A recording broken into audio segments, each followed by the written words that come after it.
장 1절부터 11절까지 말씀을 통해서 하나님의 말씀을 나누겠습니다. 누가복음 5장 1절부터 11절까지의 말씀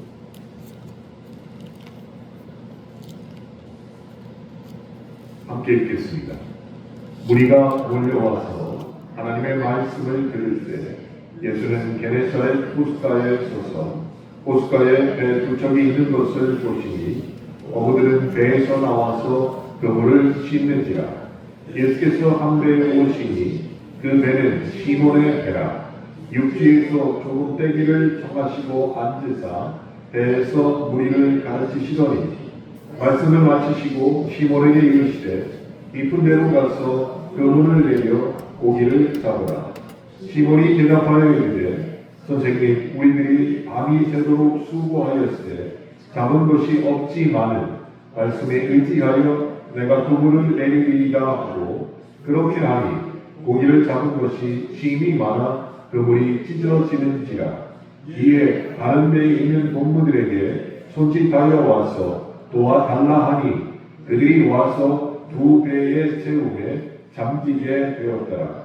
시몬 베드로가 이를 보고 예수의 무릎 아래에 엎드려 이르되 주여 나를 떠나소서 나는 죄인으로소이다 하니 이는 자기와 함께 있는 모든 사람이 고기 잡힌 것으로 말미암아 놀라고 세베대의 아들로서 시몬의 동업자인 야고보와 요한도 놀랐습니다.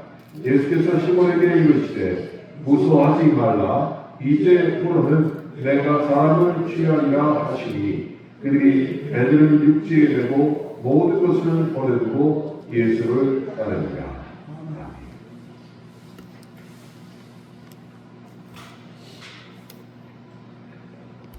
오늘 우리가 함께 읽은 말씀 누가복음 5장 1절부터 11절의 말씀이죠. 이 장면은 예수님이 시몬 베드로를 제자로 부르시는 장면이 기록되어 있습니다. 그런데 이 본문의 말씀은 마태복음 4장과 마가복음 1장에도 동일하게 나오는 이야기입니다. 그렇게 베드로를 제자로 부르시는 장면에서 저에게 가장 인상 깊은 게 뭐냐고 누군가 물어보면 저는 아마 이런 말을 할 것 같습니다. 나를 따르라. 내가 너를 사람 잡는 어부가 되게 하리라. 이 말씀이 가장 인상 깊은 것으로 말할 수 있을 것 같습니다. 그런데 마태복음과 마가복음에는 그런 단어가 존재하지만 우리가 함께 읽은 누가복음에는 특별히 누가복음 5장에는 나를 따르라 하는 말도 없고 내가 너를 사람 낳는 어부로 만들겠다라는 말씀도 기록되어 있지 않습니다. 그저 누가복음 5장 10절에 보니까 무서워 말라 이제부로는 내가 사람을 취하리라 라는 말로 마태복음과 마가복음과는 약간 결이 다른 말씀을 예수님께서 베드로에게 하신 것으로 기록되어 있습니다. 그런데 그 말을 듣고 베드로가 예수님을 따라가게 되었습니다. 그래서 저는 다른 복음서와 달리 매우 심플하게 기록된 이 누가복음 5장에 뭔가 특별한 것이 있지 않을까라고 생각하고 여러분과 함께 그 점을 나눠보려고 합니다. 자, 누가복음 5장 그 이야기의 배경 장소는 게네사렛 호숫가입니다. 그런데 시간은 잘 모르겠습니다. 그러나 우리가 유추해 보는데 밤새 그물질을 했다는 것을 보니까 아마 조금 이른 아침일 것 같습니다. 그런데 그 조금 이른 아침에 많은 사람들이 예수님의 말씀을 듣겠다고 그 장소에 모였다는 것이 거기 배 두 척이 있었습니다. 그런데 누가복음 5장 2절을 보니까 그 배 두 척은 다른 일을 하지 않고 그물을 씻고 있었다라고 기록을 하고 있습니다. 여기서 그물을 씻고 있었다라는 것이 무슨 표현이냐면 고기잡이가 다 끝나서 고기를 잡는 썼던 그물을 정리하여 깨끗하게 빨고 그것을 보관하려고 할 때 그물을 씻다라는 표현을 어부들은 쓴다는 것이죠. 그게 더 이상은 고기를 잡지 않겠다라는 것이죠. 그날에 그게 어부들의 모습이었습니다. 그런데 3절을 보니까 예수님께서 함대에 올라가서 말씀을 그 이른 아침에 모인 사람들에게 이어갑니다. 아마도 사람들이 많아서 좀 더 자신이 잘 보이고 좀 더 멀리까지 목소리를 들리도록 하는 의도였을 것 같습니다. 그리고 그 다음에 여러분이 잘 아시는 내용들이 이어집니다. 예수님께서 어부들에게 깊은 데로 가서 그물을 던지라고 합니다. 그랬더니 그물이 터질 정도로 고기가 잡혔고 그 후에 베드로와 동료들이 예수님에게 제자가 되겠다고 주님을 따라갔습니다. 많은 그리스도인들이 이 본문을 묵상하면서 어부들이 예수님을 따라가는 대목에 관심을 둡니다. 또 어떤 분들은 예수님 말씀대로 깊은 곳에 그물을 던졌더니 속된 말로 대박 났다는 표현을 쓰기도 합니다. 그런데 많은 분들이 관심 갖는 그 두 부분을 제외하고 나서 저는 다른 곳에 눈이 좀 갔습니다. 이 본문을 놓고 묵상하다가 이런 생각이 들었습니다. 지금 여기에 그 이른 아침에 예수님을 보려고 그 말씀을 들으려고 모인 사람들이 그리도 많았는데 왜 하필 거기서 예수님께서는 본인 앞에 있지 않고 떨어져 있던 어부들에게 말씀하시고 그 사람들만 제자로 데려가셨냐는 것입니다. 정말 많은 사람들이 주님의 말씀을 듣도록 왔는데 그 중에서 어부들만 제자로 데려가신 것입니다. 그래서 그 당시의 모습을 스케치를 해보고 어떤 모습이었을까 떠올려봤습니다. 그런데 어부들은 예수의 목소리를 안 듣고 있는 확률이 매우 높았을 것 같아요. 왜냐하면 2절에서 보았듯이 어부들은 뭘 하고 있었습니까? 예수님이 제자들이 하는 사람들에게 말할 때 그들은 그물을 싣고 있었어요. 도구를 정리하느라고 정신이 없었습니다. 그러니까 주님이 뭐라고 하셔도 안 들릴 확률이 더 많았다는 것이에요. 그랬더니 3절에서 예수님께서 한 배에 오르시고 뭇가에서 조금 띄워라 내가 말하기 좋게 라고 말씀했습니다. 그때 어부들은 뭐 했을까요? 그물을 싣다가 와서 아마 배를 밀어줬을 것입니다. 그러니 아무리 좋게 생각하더라도 그 자리에 있던 베드로를 비롯한 어부들은 예수의 말씀을 그냥 귀뚱으로 힐끗 듣는 정도로 되었을 것입니다. 정말로 주님의 말씀을 하나도 안 놓치고 들으려고 했던 사람들은 이른 아침에 모였던 다른 사람들이었을 것입니다.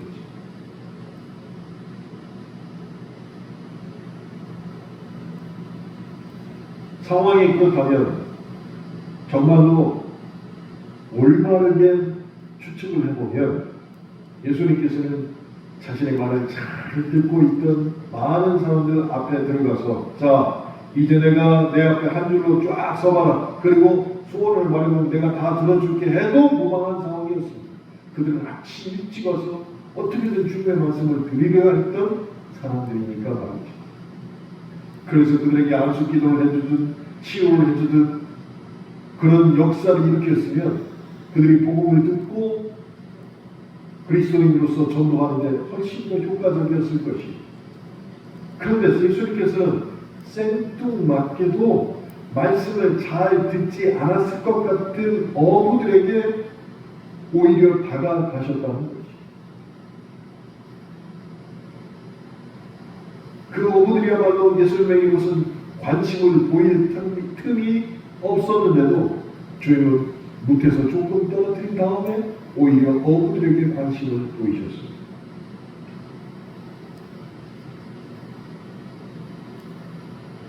여러분은 어떻게 생각하시는지? 과연 주님께서 왜 일찍 모여서 주님의 말씀을 듣고자 하는 자에게 가지 아니하시고 어부들에게 가셨을까? 저는 그 해답의 빌미를 누가복음 4장을 보면 조금 알 것 같았습니다. 누가복음 4장에는 나사렛과 가버나움에 대한 이야기가 기록되어 있습니다. 예수님이 두 동네 회당에 들어가서 말씀을 전했습니다. 누가복음 4장에서 그랬더니 고향 나사렛 사람들은 예수님을 죽이려 했고 이방인으로 수두룩한 가버나움에서는 귀신이 먼저 예수님을 알아보고 병이 치유되고 각종 기적이 일어났습니다. 그리고 나서 누가복음 5장으로 오늘 이야기가 이어집니다. 그러니까 가만히 살펴보면 누가복음 4장이나 5장이나 어떤 연관성이 있어 보인다는 것이에요. 누가복음 4장에서는 지역적으로 떨어져 있는 두 마을 사람들 나사렛과 가버나움이 등장합니다. 그런데 한쪽은 고향 친지들이고 다른 한쪽은 이방인들의 도시였습니다. 그런데 기적은 어디에서 일어났습니까? 저주받은 땅이라고 손가락질 받았던 가버나움에서 하나님의 기적과 하나님의 위로가 임했다는 것이에요. 그러니까 전혀 예상하지 못하는 곳에 하나님의 은혜가 가버나움에 임했다는 것이에요. 그것이 하나님의 능력이고 복음의 능력이겠지. 그러면서 5장으로 넘어왔더니 유사한 일이 벌어집니다. 이번에는 장소가 두 마을이 아니라 한 장소로 좁혀졌죠. 그렇게 같은 자리에서 주님께서 말씀을 하셨는데 한쪽에는 무리들이었고 한쪽에는 주님의 말씀을 잘 듣지 않았던 같은 어부들이었습니다. 마찬가지로 누가복음 4장과 마찬가지로 누가복음 5장에서는 기적을 체험하는 쪽이 무리들이 아니고 어부들이었습니다. 그리고 그 어부들이 예수님의 제자가 되었다는 것이죠. 남들은 아마 다 나사렛에서 하나님의 은혜가 임할 것이며 그곳 사람들이 거룩하게 될 것이다 속담할 것입니다. 누가복음 5장에서는 주님의 말씀을 일찍 들으러 모였던 사람들이 거룩하게 될 것이고 은혜를 받을 것이라고 속담할 것입니다. 그런데 결과는 어떻게 나타났습니까? 4장에서는 가버나움에 하나님의 은혜가 임했고 5장에서는 어부들에게 하나님의 은혜가 임했고 그 은혜를 받은 사람들이 거룩한 사람이 되었다는 것이죠.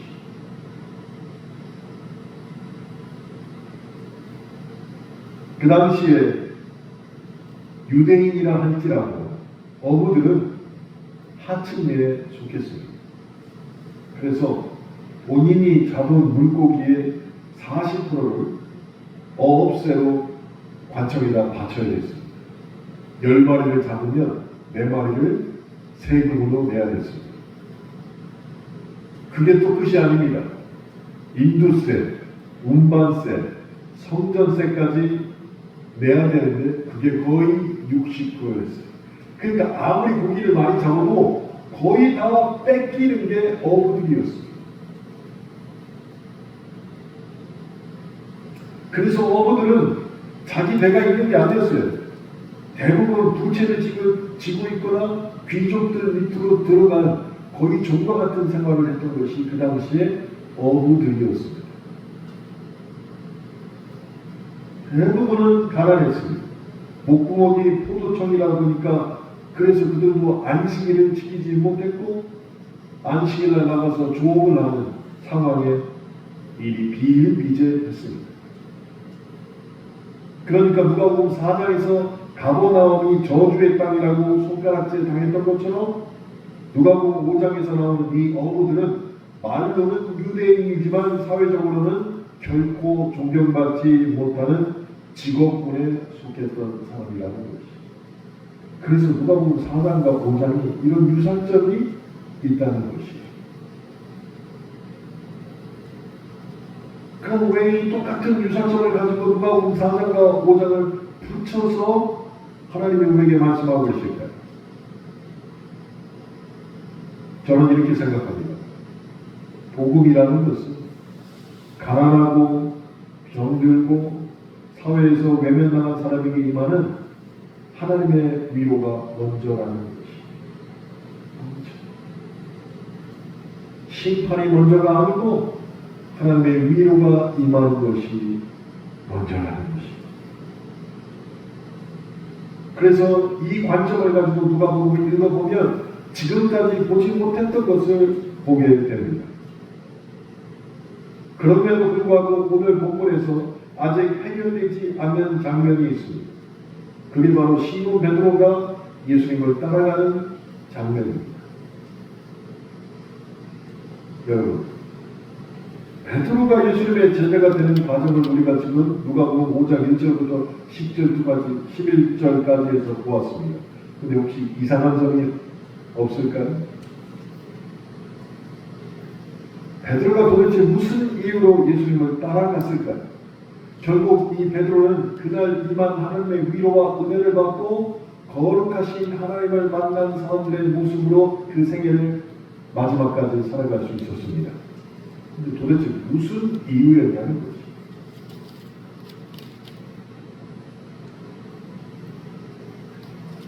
베드로 굉장히 급한 사람이죠.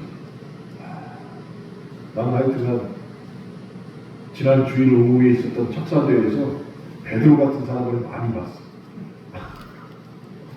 그렇게 그냥 평소에 그냥 조심하시고 그렇게 그냥 믿음 좋으시고 했던 분들이 이 육각만 던졌더니 그냥 깜짝 놀랐어. 아, 내가 눈 올 때 조심해야 되겠구나.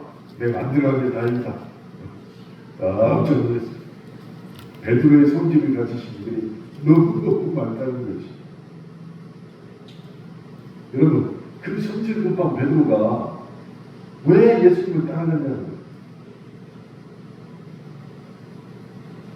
예수님 말씀에 따라서 밤새 고기를 못 잡다가 그물을 던졌더니 고기가 가득 잡혔다. 아, 저분 기적을 행하신 분이니까 내가 저분 따라가면 먹고 살기를 걱정되겠구나. 내 인생이 대박나겠구나. 그런 마음으로 따라갔을까요? 만약에 그렇게 성공을 체험했기에 주님을 따라가게 되었다면 베드로의 첫 번째 반응을 우리는 도저히 설명할 길이 없습니다. 그물이 찢어질 정도로 고기를 잡은 직후에 누가복음 5장 8절에서 베드로가 주님에게 뭐라고 말씀했습니까? 제가 읽어드리겠습니다. 시몬 베드로가 이를 보고 예수 무릎 아래에 엎드려 이르되 주여 나를 떠나소서 저는 죄인이로소이다 라고 했다는 것이죠. 이건 도저히 설명할 수 없다는 거예요. 성공 체험으로 내가 주님을 따라가겠다라고 결정을 했으면 이 말씀을 도저히 설명할 수 없다는 것이죠. 아니, 대박이 나는데 갑자기 왜 베드로가 죄인 타령을 하고 있냐는 것이죠. 게다가 10절에 나오는 예수님의 반응을 우리가 읽어보면 베드로가 대박난 것에 감동해서 예수님께 엎드려지지 않았다는 것이 너무너무 확실해진다는 것입니다. 주님이 베드로에게 뭐라고 하셨습니까? 그 첫 마디가 무서워하지 말라라고 말씀하셨어요. 무서워하지 마라. 베드로와 야고보와 요한 이 세 사람이 놀랬다라고 성경은 기록하고 있습니다. 그냥 놀란 게 아니라 두려움에 떨 정도로 놀랬다는 것이에요. 그렇게 두려움에 놀라 떨고 있는 사람들에게 주님이 하신 말씀이 무서워하지 말라요.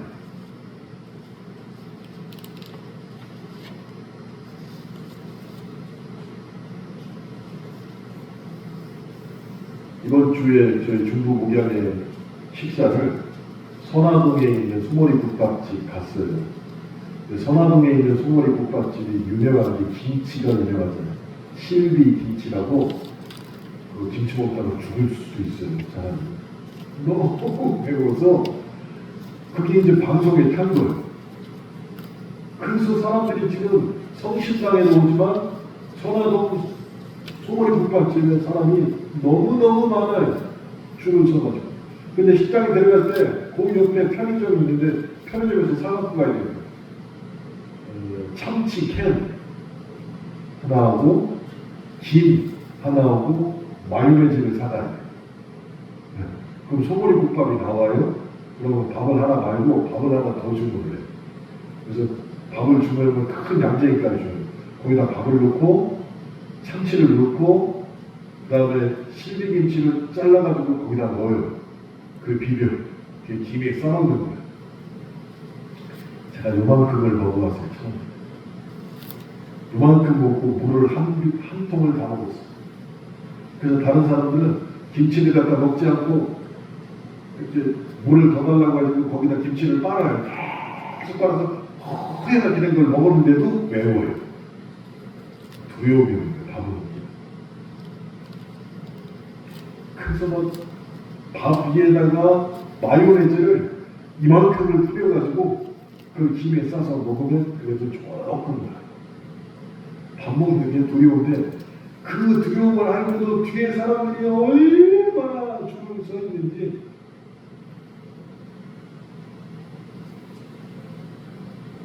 근데 내가 느꼈던 두려움보다 베드로는 상상도 못할 두려움을 느꼈다는 거예요. 기적을 행하시는 주님을 보고 내가 대박 났다 생각한 게 아니라 무서워 떨릴 만큼 두려워했다는 것이. 그 이걸 도대체 어떻게 설명해야 돼? 주님을 만났을 때 무서워 떨릴 만큼 두려워했다는 것이.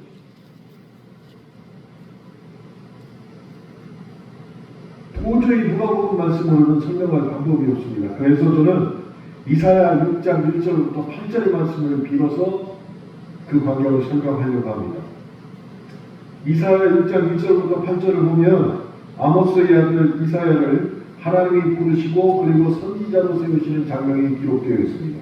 그러니까 베드로와 거의 비슷한 상황이 이사야 6장에도 기록되어 있다는 것이죠. 그런데 이사야 1장부터 5장까지를 읽어보시면 그 시대가 얼마나 망가져 있는지 너무너무 세세하게 기록을 하고 있습니다. 종교인은 타락해서 하나님과 멀어져서 하나님을 경외하지도 않고 하나님을 두려워하지도 않았습니다. 그저 성전의 제사장들은 세속 직업인가 다를 바가 전혀 없었습니다. 그리고 사회에 명망 있는 지도자들은 가난하고 힘없는 사람들을 억압하고 착취하면서 자기 배만 부렸던 것이 이사야 시대였어요. 그래서 교만과 사치는 하늘을 찌르고 오직 탐욕이 그들의 하나님이 되었습니다. 그래서 간단히 말해서 이사야 시대는 정의가 사라져서 망하기 일보 직전이었다는 것입니다. 그런데 그때 이사야가 환상을 보게 됩니다. 그게 이사야 6장입니다. 성전에 천사들이 찬송하고 하나님의 영광이 가득 찬 환상을 이사야가 보았습니다. 그때 이사야가 그 환상을 보고 난 다음에 이사야 6장 5절에서 첫 고백을 이렇게 합니다. 그때에 내가 말하되 화로다 나는 망하게 되었도다. 나는 입술이 부정한 사람이요 나는 입술이 부정한 백성 중에 거주하면서 만군의 여호와이신 왕을 배웠음이로다 하였더라.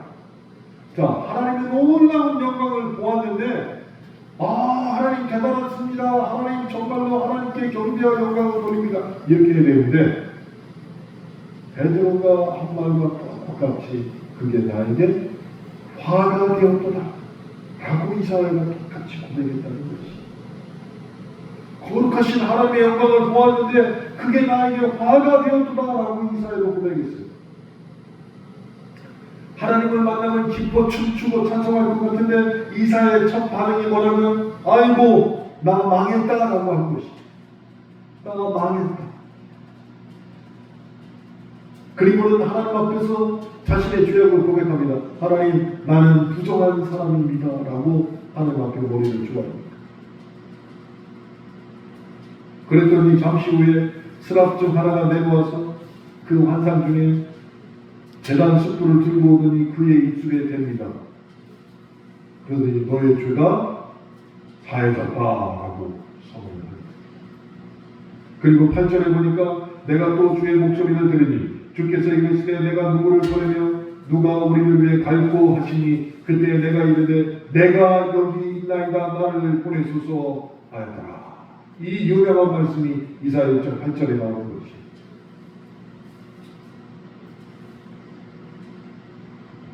하나님께서 너 가라고 말씀하신 게 아닙니다. 이사야. 그냥 하나님은 야 누구 좀 필요한데 누굴 보낼까? 라고 얘기를 했는데 이사야가 거기서 두 손을 들고 저요! 라고 얘기하는 것이. 그 시대가 하나님의 영광이 사라진 시대입니다. 제가 가겠습니다 라고 이사야가 얘기하는 것이. 이것이 바로 복음서에 나오는 베드로의 제자로 주님을 따라간 것과 하나님이 부르셨을 때 저요라고 하나님의 제자로 따라나간 이사야 바로 비슷하고 거의 같다는 것이. 그 비슷한 부분이 무엇이냐? 하나님을 만나자 또는 주님을 만나자 그분의 위험에 압도되었기에 두려워했다는 것이. 두려워했다. 하나님을 만나면 우리가 제일 먼저 느껴야 될 감정이 경외함, 즉 두려움이라는 것이. 왜? 내가 여전히 죄인이라는 것을 하나님을 보자마자 알아 두려워할 수밖에 없다는 것이. 그리고 나서는 그분을 따라가게 되었습니다. 거룩하신 하나님을 만난 자들의 공통점이 내가 두려워하고 내가 망했구나 라고 생각한 이후에 그분을 따라가게 되었다는 것이.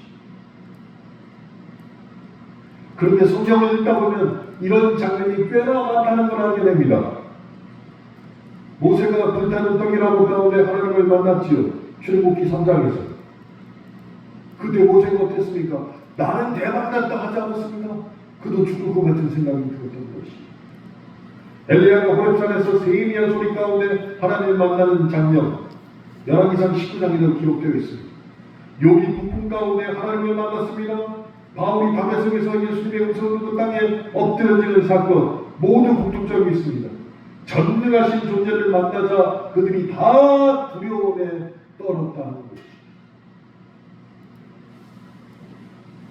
그래서 정말로 우리가 거룩하려면 먼저 하나님을 만났을 때 내가 죄인이라는 것을 깨닫고 내가 두려움에 떨 줄 알아야 되는 거예요.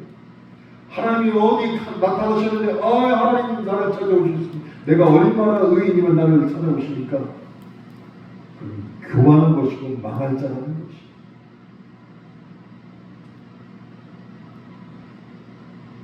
하나님을 만나게 되면 제일 먼저 우리가 느껴야 될 감정이 전율과 공포가 되어야 한다는 것이.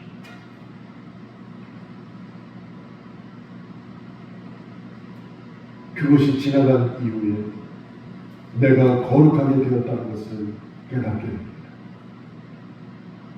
여러분, 거룩이 무슨 뜻입니까? 구별되어 있다는 것이.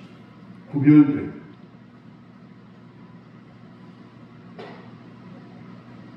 이 말은 그냥 우리가 쉽게 보는 찬송가 가사가 아닙니다.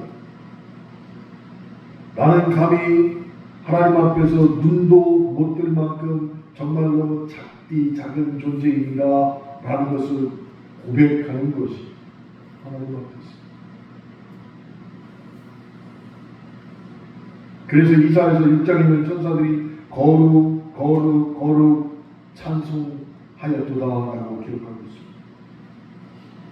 그러니까 천사조차 하나님 앞에는 비할 바 없습니다 라고 천사들도 하나님 앞에 고백하는 것이 하나님의 영광에 대해서. 그랬더니 이사야가 뭐라고 했더니 화로다, 나는 망했다, 나는 입술이 부정하다, 내가 하나님을 만나는 바람에 내가 그것을 더 깨닫게 되었다 라고 이사야가 고백을 한 것이. 마찬가지로 누가복음 5장 8절에서 베드로는 그분 무릎 아래에 엎드려 이르되 주여 나를 떠나소서 나는 죄인이로소이다 라고 전율과 공포를 주님 앞에 고백했다는 것이.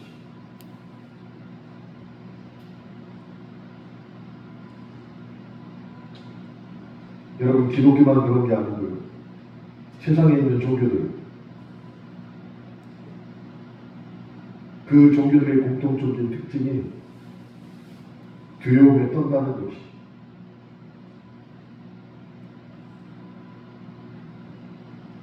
그런데 그 중에 진짜 두려움이 있고 거짓 두려움이 있습니다. 그래서 내가 지금 하나님을 만나고 있는 건지 사탄을 만나고 있는 건지 헷갈린다는 것이. 내가 진짜 신적 존재를 만나게 되면 두려움이 생깁니다. 그리고 그 존재에 압도당하는 것이 자연스러운 현상입니다. 그런데 마성적인 체험을 한 사람들은 그 존재가 압도하는 방식이 처음부터 공포고 끝에도 공포예요. 그냥 공포심으로 끝나요. 그렇게 공포가 그 사람을 계속 붙잡고 있으니까 나중에 뭐라고 해야 합니까? 너 잘못하면 너 너네 집 망해. 너 잘못하면 네 자식 큰일 당해. 하면서 처음부터 끝까지 계속 공포로 하는 거예요.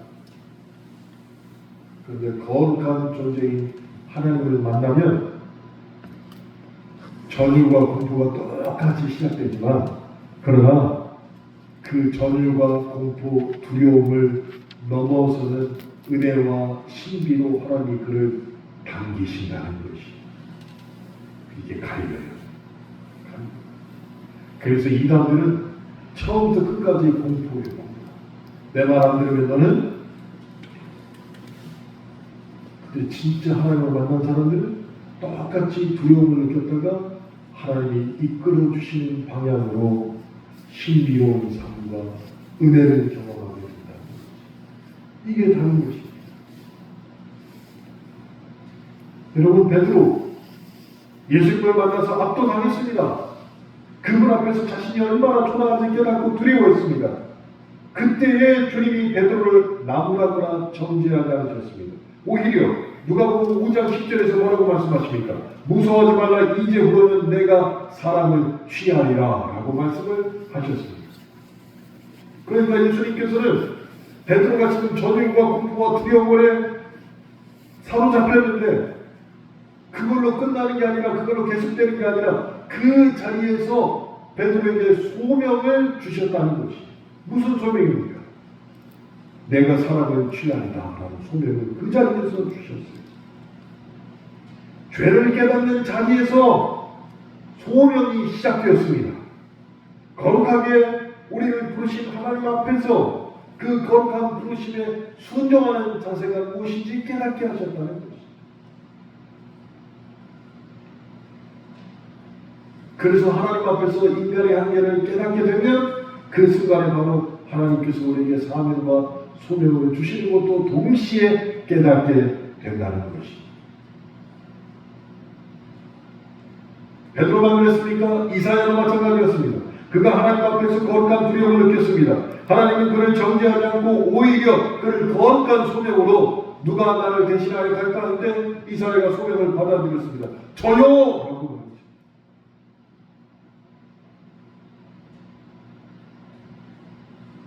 어부들과 이사야가 그 부르심에 그렇게 반응을 했습니다.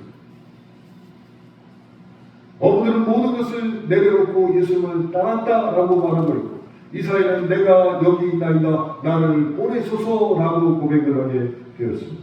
이것이 바로 거룩하신 분을 만난 사람들의 모습이 되어야 한다는 것이에요. 이것이.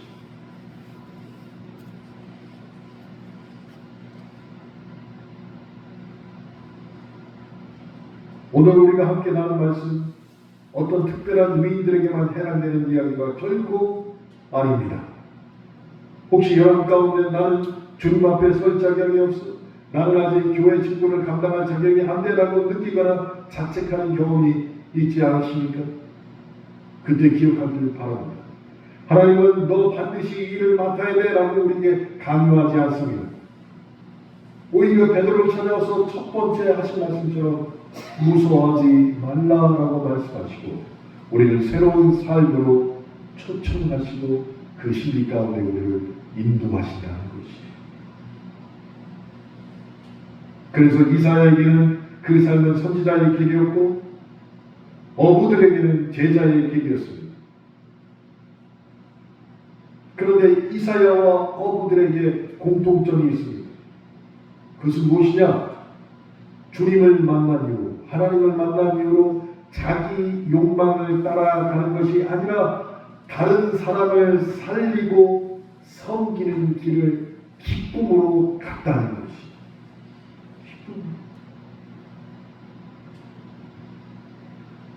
저는 척사대할 때 그 모습도 봤습니다. 베드로의 성질 급한 모습만 봤으면 제가 마음이 계속 안 좋았을 텐데, 상품을 다 나눠줬더니 상품을 받은 1등, 2등 사람들이 자기 걸 찢어서 있는 분들에게 다 나눠주시고, 본인이 1등하거나 2등 한나는 안 했을 것 같아요.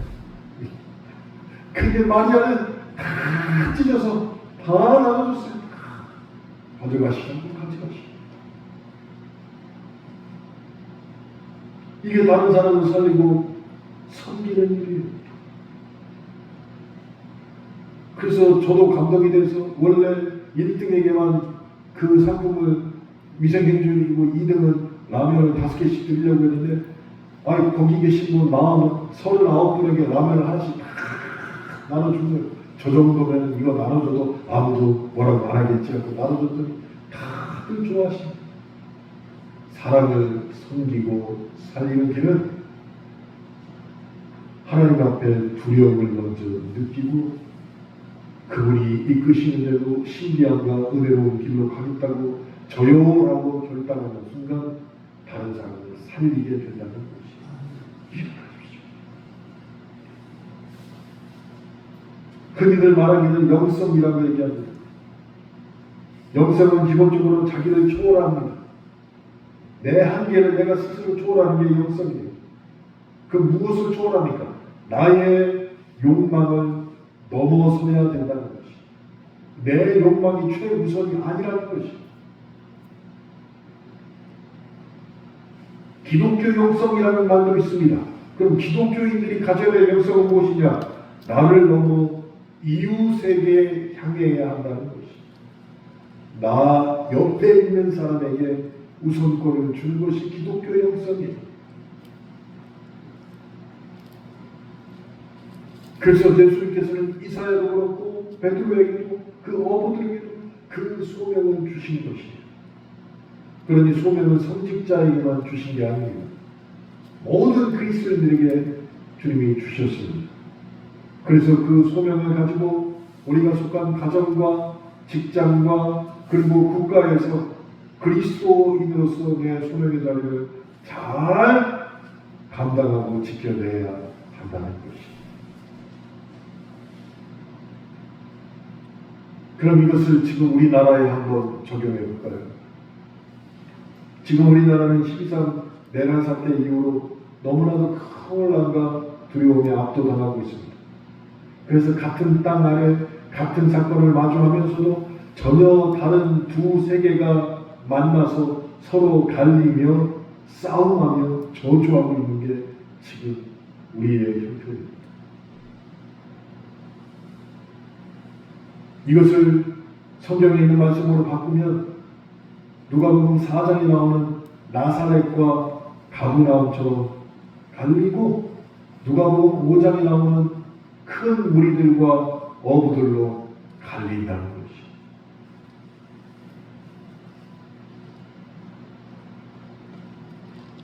그때 우리가 어떻게 해야 될까?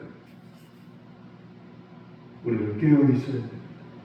주님 앞에서 전율과 공포를 느끼고 내가 지금까지 말한 모든 것이 하나님 앞에서 어떻게 평가받을까? 두려움을 갖고 있어야 한다는 것이. 두려움. 그렇게 깨어 있어야 됩니다. 사랑하는 성도 여러분, 모든 두려움 앞에 서 있을 때 오늘 누가복음 5장의 말씀을 떠올리시길 바랍니다. 그것이 개인의 두려움이거든 혹은 사회의 불안이든 우리는 그 공포를 이겨낼 힘이 없고 하나님의 쓰임밖에도 턱없이 부족하다는 것을 인정해야 합니다. 그때 주님께서 우리를 향해 이렇게 말씀하십니다. 무서워하지 말라. 이제후로는 내가 사람을 취하리라 라고 말씀을 해 주실 것입니다. 주님의 이 선한 말씀을 기억하며 주여 내가 여기 있나이다 나를 보내소서라고 주님의 질문에 응답하는 그리스도인의 사랑과 나눔을 실천하는 저와 여러분이 되시길 주님의 이름으로 축원합니다. 함께 기도하겠습니다.